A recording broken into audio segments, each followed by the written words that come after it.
চেষ্টা করবেন আপনার কান পর্যন্ত যেন ওই কথাগুলো কখনোই না পৌঁছায়, যে কথাগুলো আপনার অবর্তমানে আপনার সামনে রসগোল্লা সাজা মানুষগুলো বলে বেড়ায়। বিশ্বাস করেন, যদি আপনি একবার বুঝে ফেলেন যে আপনার পিঠ পিছে আপনার একান্ত বিশ্বস্ত মানুষগুলো আপনার সম্পর্কে কি বলে বেড়ায়, তাহলে তাদেরকে ঘৃণা করতেও আপনার ঘৃণা লাগবে।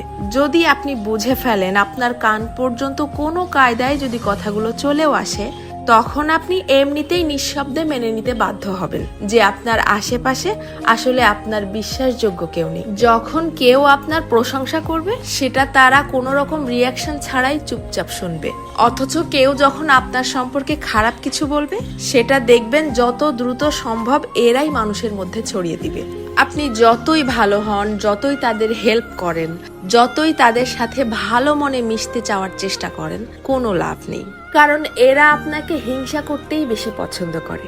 আপনার সামনে দেখাবে যে আপনাকে ভালোবাসে, অথচ আপনার পিঠ পিছে আপনাকে প্রচন্ড লেভেলের হিংসা করে। দীর্ঘদিন ধরে সবকিছু জেনেও চুপচাপ সহ্য করতে করতে যখন আপনি তাদের মতের অমিল হয় এইরকম সামান্য দুই একটা কথা বলে বসবেন, তখনই বুঝতে পারবেন তাদের আসল রূপ। তাদেরকে এতদিন ধরে দেখানো আপনার সমস্ত সম্মান, ভালোবাসা, হেল্প, স্যাক্রিফাইস বিশাল আকারে ঢাকঢোল পিটিয়ে আপনার মুখের উপরে ছুঁড়ে মারবে, যেন এগুলো তাদের কাছে কিছুই ছিল না। আমার কথাগুলো বিশ্বাস হচ্ছে না? আপনি আপনার জীবনে এই ব্যাপারটা একবার অ্যাপ্লাই করে দেখতে পারেন।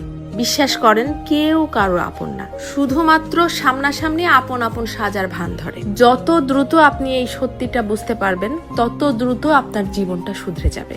কারণ কেবলমাত্র তখনই আপনি সেই আপন সাজা মানুষগুলোর সামনে নিজেকে প্রেজেন্ট করা বন্ধ করে দিবেন। কারো কাছ থেকে কোনো এক্সপেকটেশনও রাখবেন না। জীবনটা হয়ে যাবে শান্তির। তবে মন খারাপের কিছু নেই, এদের জন্যও সৃষ্টিকর্তা বড় কিছু আয়োজন করে রেখেছেন। যারা অন্যের সফলতা, অন্যের জীবনযাপন দেখে হা হুতাশ করে, হিংসা করে, এদেরকে সৃষ্টিকর্তা শুধুমাত্র হিংসা করার জন্যই পৃথিবীতে ফেলে রাখেন। তাদের নিজের জীবনের কোনো